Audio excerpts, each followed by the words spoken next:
وہ جو گناہ مجھ سے ہوئے ہیں وہ بھی معاف ہو جائیں گے ان تسبیحات سے، ان عبادات سے، ان نمازوں سے، ان وظائف سے، یا کیا ہوگا؟ نہیں ایسا نہیں ہے.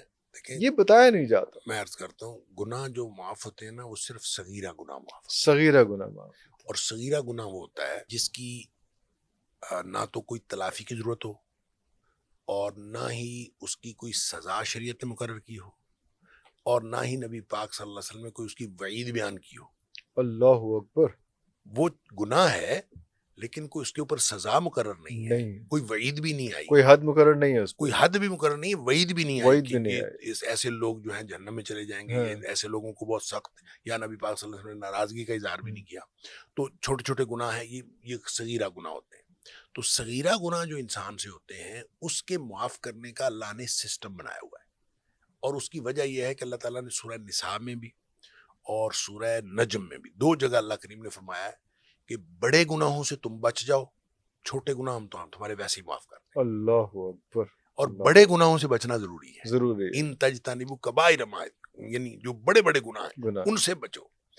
کبائر ما تنہون عنہ، جن گناہوں سے روکا گیا ہے کہ نہ کرو، بڑے بڑے گناہوں سے تم بچ جاؤ، چھوٹے گناہ ہم تمہارے ویسے معاف کر دیں. اور یہ جو چھوٹے گناہ ہیں ان کو معاف کرنے کا طریقہ اللہ تعالیٰ نے ایک نماز پڑھی باجماعت، دوسری نماز باجماعت پڑھی، درمیان میں آنے والے سارے گناہ معاف. اللہ اکبر. ایک جمعہ پڑھا، اگلا جمعہ پڑھا، درمیان میں آنے والے صغیرہ گناہ سارے معاف. واہ واہ واہ، اتنی کمپنسیشن ہے. ایک رمضان، دوسرا رمضان، درمیان میں آنے والے سارے صغیرہ گناہ معاف. ایک عمرہ کیا، دوسرا عمرہ کیا، درمیان میں آنے والے سارے صغیرہ گناہ معاف. اچھا، اور اسی طرح کچھ پڑھائی بھی، جیسے سبحان اللہ و بحمدہ اور کچھ وظائف ہیں، مثلا سبحان اللہ و بحمدہ 100 دفعہ پڑھے، نبی پاک صلی اللہ علیہ وسلم اس کے سارے گناہ معاف ہو جاتے ہیں، چاہے وہ سمندر کی جھاگ کے برابر. اچھا، سبحان اللہ و بحمدہ 100 دفعہ پڑھنا 2 منٹ نہیں لگتے، بندہ پڑھ لیتا ہے، کیا بات، سارے گناہ. لیکن یہ صغیرہ گناہ معاف. اچھا، کبیرہ گناہ معاف نہیں ہوتے. کبیرہ گناہ اس کے لیے الگ توبہ کرنی پڑتی ہے، اور اگر کسی کا حق انوالو ہے تو اس کی تلافی بھی کرنی پڑتی ہے.